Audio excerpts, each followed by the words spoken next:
우리가 치유 산업 그러면은 핵심이 단순히 치유 서비스에 있다라고들 생각을 하시는데 사실 전후방 연계된 다른 키워드들도 많이 있습니다. 안녕하세요. 단국대학교의 이혜경입니다.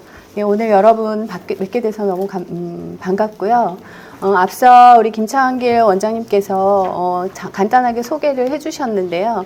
제가 2023년 초, 그러니까 23년 말이죠. 23년 말, 24년 초에 농특위 과제를 했습니다. 지금 법적으로 되어 있는 농림, 해양 기반의 이런 법들에 대한 현황과 앞으로의 방향성을 조금 연구를 해달라라는 부탁을 받고 그 내용을 정리했던 거를 오늘 조금 보여드리려고 합니다. 좀 여담을 말씀드리자면은 제가 그 5개월 과제를 하면서 한 12번의 부처 간에 협의회를 했던 것 같아요. 근데 그때만 해도 이 공감대라는 것이 형성되기가 너무 어려워서 이게 제대로 갈까라는 고민을 많이 했는데 그래도 역시 여러 번 만나고 소통하고 공통적인 언어를 쓰면서 뭔가 국가 발전에 이렇게 대화를 풀어갈 수 있다라는 자리가 있었던 게 너무 좋았고 또 그러한 결실의 첫 걸음이 오늘이 되지 않을까 그렇게 생각을 해봅니다. 잘 아시겠지만 오늘의 이 자리는 제가 주재하는 제목은 농림 해양 기반에 있어서 치유 산업을 어떻게 지속 가능한 산업으로 연결할 것인가라는 화두일 것 같습니다. 잘 아시겠지만은 지금 현대인들에게 있어서는 치료 이전의 단계, 예방이라든가 그 다음에 회복이라든가 그 다음에 일상 관리가 중요한 시대로 이미 들어섰습니다. 그래서 어찌 보면 정신적 피로와 스트레스라는 게 개인적인 문제가 아니라 어찌 보면은 사회적 구조에 의한 문제로 인식되기 시작하고 있습니다.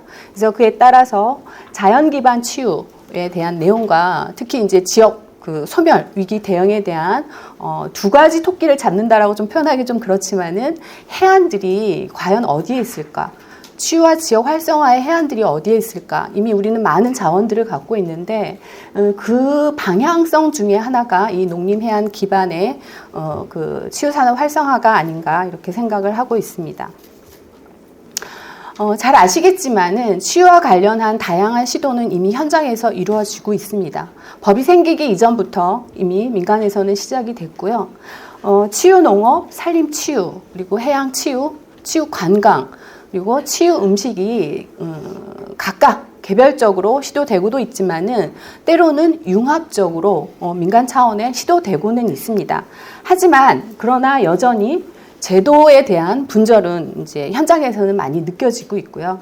또한 산업으로서의 어떤 언어적인 정립은 여전히 해석이 다르고 있습니다. 그래서 오늘 이 자리가 어쩌면은 사례를 공유하는 자리가 아니라 서로 연결하고 연계하고 앞으로의 방향성을 찾아 나가는 자리가 될 것으로 기대를 하고 있습니다.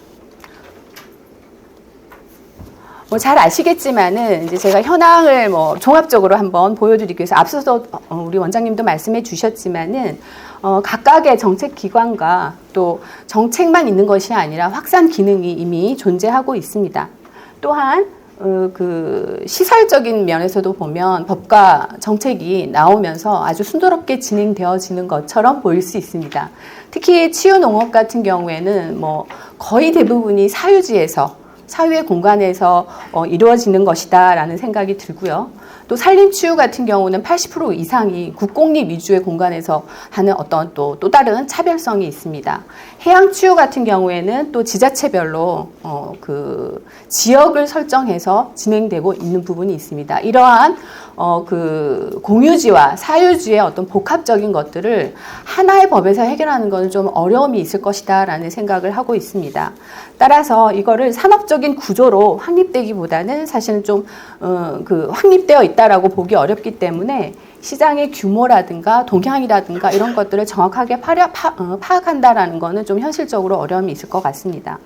또한 수요 공급 면에서도 보면 수요가 계속적으로 늘어난다라고는 우리가 알고 있지만은 공급과 수요의 어떤 불균형은 현장에서 여전히 이루어지고 있고요. 미스매칭이 현장에서 많이 이루어지고 있습니다. 필요한 곳에서는 전문가를 찾지 못하고 또 전문가를 양성하는 곳에서는 현장과 좀 괴리감을 느끼고 있고 이런 것도 현실적인 내용입니다.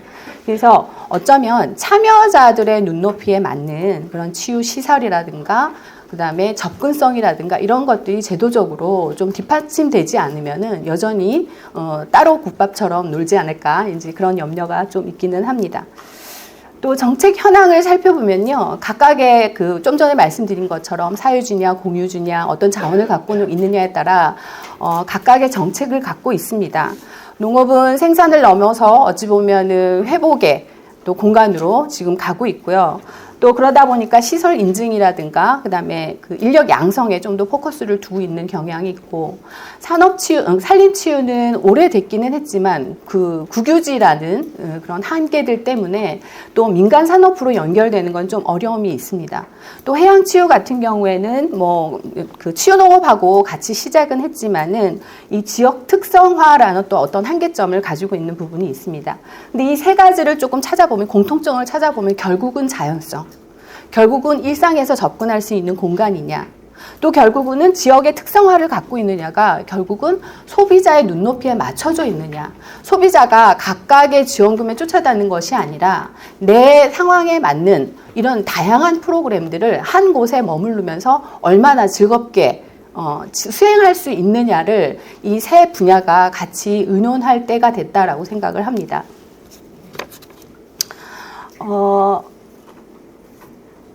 우선 또 그 정책에 대한 현황을 조금 살펴볼 텐데요. 이 내용도 보시면은 좀 전에 그러한 어떤 각각의 특성에 따라서 나름 하고 있지만은 사실 조금 현실적이지 못하다라는 얘기가 있을 수도 있고요. 또 이거를 부처 간에 어떤 원활한 연계 방안이 있어줘야지 이게 해결이 될 거다라는, 어찌 보면은 수요자 입장에서는 그런 접근이 필요하다라는 내용을 말씀드릴 수가 있을 것 같고요.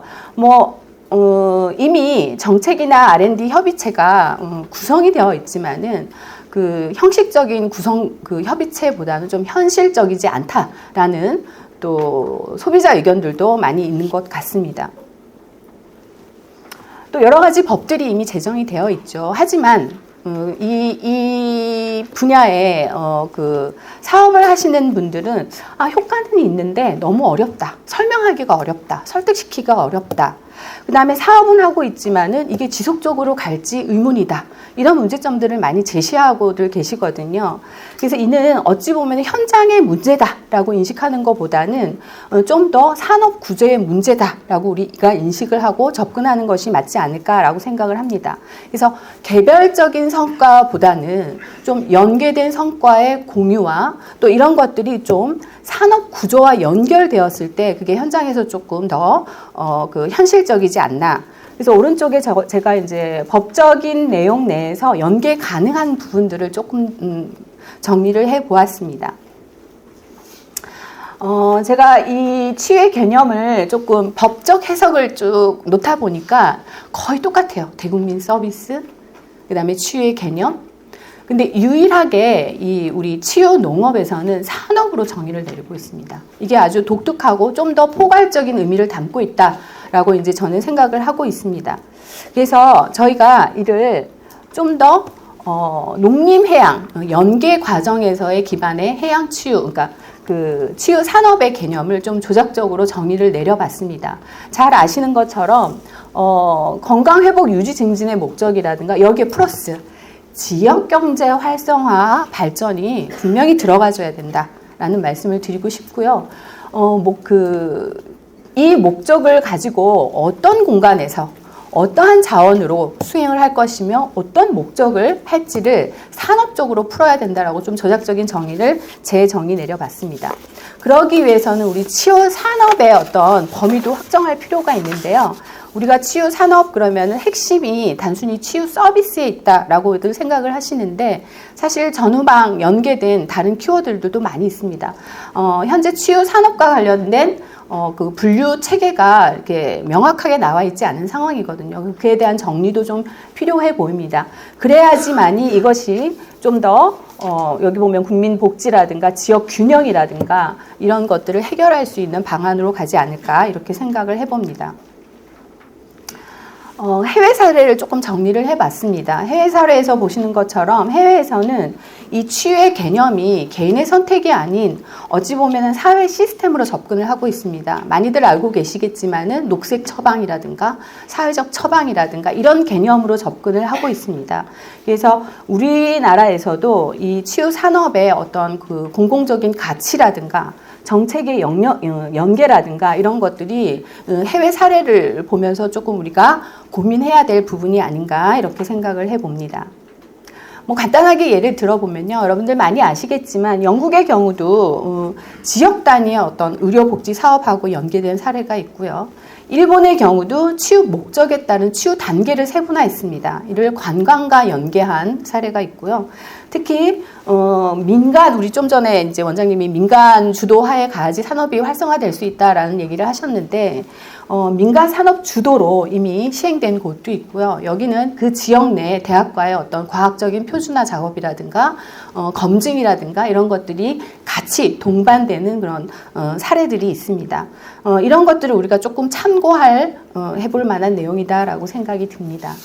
자, 오늘의 핵심 어찌 보면 고민해야 될 내용은 이 지속성과 산업화를 위해서 좀 질문과 고민을 해봐야 되겠다라고 생각을 했습니다. 그래서 첫 번째는 치유 효과를 어떻게 설명하고 증명할 것인가? 얼마만큼 과학적으로 증명을 해야 할 것인가? 이걸 누가 수행해야 할 것인가? 민간한테 이 역할을 맡겨야 할 것인가? 이런 고민도 사실 필요해 보이고요. 누가 지속적으로 운영할 것인가? 국가가 끝까지 지원을 해야 할 것인가?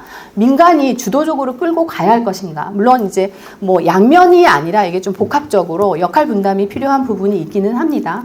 또 셋째는 공공성과 산업성을 어떻게 조화롭게 할 것이냐?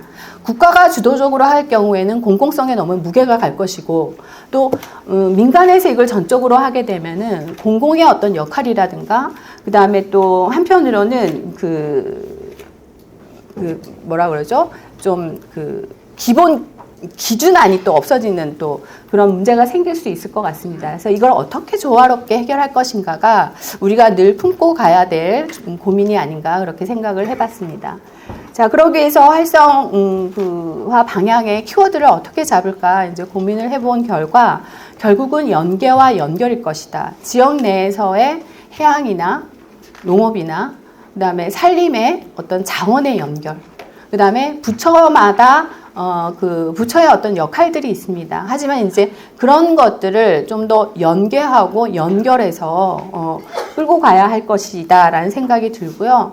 여기에 뭐 표시는 안 했지만 정부와 민간과의 연결도 되게 중요하다라고 생각이 듭니다. 두 번째는 근거입니다.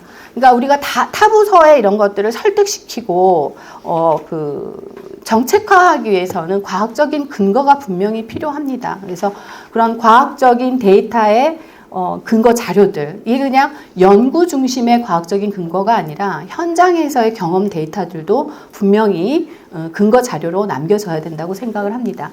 세 번째는 결국 이 모든 것들은 인간이 전문가가 하는 일이라고 생각이 듭니다. 그래서 결국 전문가가 이 계획을 하고 진행을 하고 할 텐데 그냥 모든 전문가들이 이 일을 한다라기보다는 이제 우리 앞서 키워드의 지역 활성화라는 내용을 얘기를 했었는데요. 지역 내에서 그 지역에 맞는 인재를 양성할 필요가 있다. 그 지역을 이해하고 그 지역의 문화를 이해할 수 있는, 자원을 이해할 수 있는 그런 인재가 필요하다라고 볼 수 있을 것 같습니다. 그를 위해서 좀 더 예시적으로 좀 연결을 그림으로 표현을 했습니다. 그래서 민간과 정부와의 어떤 연결들, 그 다음에 부처 간의 연결들, 민간과 정부와 학교와의 연결들, 구체적인 내용들 제시하는 제가 여기 여러분 나눠드린 책자에 있으니까 시간 관계상 조금 자세하게 살펴보시면 좋을 것 같고요. 또 민간 중심으로 흘러가기 위해서는 민간한테 내버려 두는 게 아니라 정부가 어디까지 기초 방안을 마련해주고 민간이 어떤 것들을 행해야 될지를 조금 역할 분담을 해야 될 필요가 있다라고 생각이 듭니다. 그래서 정부는 어찌 보면은 제도와 표준화 작업들 이런 지원 방안에 대해서 고민을 해야 된다면은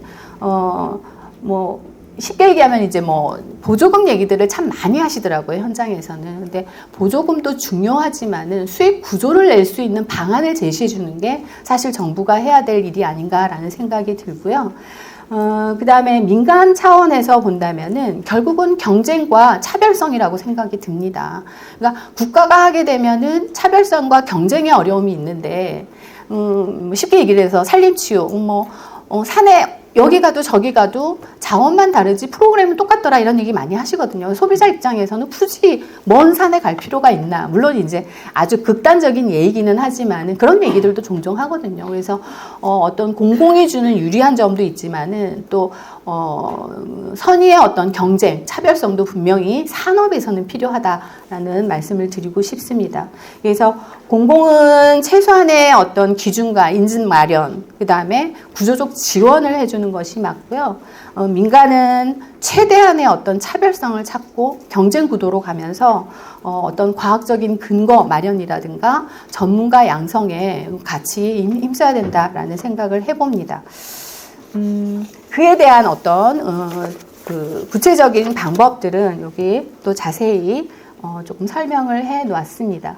제가 요 표를 보면서 좀 이게 좀 좋은 모델이 나왔으면 좋겠는데 이렇게 좀 허공에 떠도는 얘기가 아니라 구체적인 모델을 좀 제시하고 싶어서 조금 지도를 펼쳐놓고 고민을 했습니다. 그래서 치유 농업에서 우리가 알고 있는 지역별 특수 자원들, 그 다음에 산림치유에서 갖고 있는 지역적인 어떤 또 시설들, 그 다음에 해양이 갖고 있는 지역적인 차별성, 요걸 쫙 이렇게 겹쳐보고요. 또 우리가 이제 한 가지 그 해결 방안을, 지역 소멸 방안을 치유에서 찾듯이 지역 소멸 지역 그 90개 지역을 또 이렇게 펼쳐봤습니다. 근데 지역 소멸에 우리가 무한대 투자를 해도 그거를 사용할 수 있는 인구가 없어요. 그래서 인프라를 이제 그 가지고 올 수 있는 그 주변의 어떤 환경이 되게 중요하거든요. 그래서 어찌 보면 이 마지막 산업단지, 앞으로 계획되어 있는 산업단지 이 5가지 요소를 쭉 겹쳐서 한번 봤습니다. 그랬더니 몇 군데에 이렇게 자료들이, 그러니까 모든 자원을 골고루 가지고 있고 그런 요건들을 갖춘 곳이 몇 군데 보이기 시작을 했습니다. 그래서 이렇게 표시해 놓고 나서 보니 태안과 울진을 이렇게 연결해서 치유 관광 벨트로 만들면 좀 어떨까 이런 고민도 해봤고요. 이런 그 자원들을 이미 확보한 곳에서의 초광역화 사업을 좋은 모델로 실행해 보면 어떨까 이런 생각도 해보았습니다. 그러다 보니까 우연치 않게 이미 산림청에서 진행하고 있는 동서 트레일 벨트하고 이렇게 겹쳐지더라고요. 그래서 저의 새로운 생각이 아니라 이제 이 분야에 고민하시는 분들은 다 같은 생각을 하고 있구나. 이제 이런 것도 한번 느끼게 됐습니다. 자, 마지막으로 제가 이 과제를 마무리하면서 농림부의 비전과 목표, 그리고 4대 전략과 18개의 세부 추진 전략을 제안을 했습니다. 일부는 진행이 되는 걸로 알고 있고요. 또 어떤 것들은 좀 다른 방향에서 진행이 되는 걸로 알고 있습니다. 요거는 이제 여러분들 보시는 자료로 가늠하시면 좋을 것 같습니다. 그리고 이 내용을 좀 중장기 로드맵으로 좀 설정을 해 보았습니다. 앞서 서두에 말씀드린 것처럼 각각의 법률이 생기고 그거를 실행하는데도 사실 공무원분들이 되게 어려움을 겪고 있거든요. 이거를 이렇게 합쳐라, 마라 이런 부분보다는 좀 공통적인 언어로 공통적인 방향을 바라볼 수 있는 공감대가 일단은 형성이 되는 게 가장 급선무이다라고 생각이 들고요. 그 다음에 거기서의 본인들의 역할, 거기서 자원의 특성화 이런 것들을 정리를 하는 것이 가장 급선무이지 않을까라고 생각을 합니다. 두 번째는 이제 플랫폼 구축이나 여러 가지 내용들이 있는데요. 좀 고비용 엄청난 투자가 필요한 건 좀 정부가 해주고 또 기준안 정도는 최소한의 기준안, 허들을 만들라는 뜻이 아니라 최소한의 기준 같은 거는 정부가 좀 만들어주고 산업 중심은 이렇게 민간이 좀 더 차별성을 가지고 전문성을 가지고 또 지역성을 가지고 수요자 맞춤형의 어떤 개발들을 해 나가야 되지 않을까라고 생각을 합니다. 마지막으로 장기적으로 이런 것들이 내 주머니에서 내 돈만큼 내는 것이 아니라 국가가 좀 어느 정도 이해하고 보조를 맞춰주면서 국민들한테는 치유의 혜택을 주지만 지역에는 산업의 혜택을 줄 수 있는 그런 구조로 가야 되는데 그러기 위해서는 우리가 과학적인 근거가 좀 필요하다. 그래서 이 과학적인 효과 검증 그러면 의료계랑 싸울 거야? 이런 얘기들을 많이 하세요. 그래서 어찌 보면은 그런 선을 지키는 것도 국가가 할 일이라고 봅니다. 저희가 의료행위를 해서는 안 되거든요. 그래서 과도한 과학적인 의료화라기보다는 유럽에서 하고 있는 우리가 지금까지는 너무 감성적으로 가치가 있는 거다라고 얘기를 했다면은 좀 더 공적 기준 체계에 맞춰서 우리가 기준안을 정하고 과학적인 검증을 하고 소통을 할 수 있는, 설득할 수 있는 그런 구조로 가야 되지 않나 이렇게 생각을 합니다. 그래서 의료행위라기보다는 녹색 처방으로 가는 것이 접근하는 것이 맞다라고 보여집니다. 그래서 오늘 모인 이 농진청 주재하에 모인 여러분 이제 뭐 산학연 여기 민간까지 다 모이셨는데 어찌 보면은 이런 우리가 힘을 합쳐가지고 좋은 모델을 일단 만들어내서 좀 출발점이 되는 시점이 오늘이 돼야 되지 않을까라고 생각을 합니다. 그래서 이 치유 농업이 이렇게 흘러가는 어떤 유행의 유행어가 아니라 좀 더 구조적인 전환이 필요한 시점이 지금이 아닐까라고 생각을 하고요. 또 어찌 보면 우리가 농림해양이라는 자원은 우리가 가장 잘 알고 잘 가지고 있는 자연 중에 치유 자연 중에 하나라고 생각을 합니다. 그래서 함께 이거를 연결하고 연계하고 또 증명해내고 또 이 전문가를 키워내면서 치유 산업을 이제 조금 고민을 해본다면 분명히 미래지향적인 사업이 될 것이다라고 생각을 합니다. 네, 이상으로 발표를 마치겠습니다. 감사합니다. 감사합니다.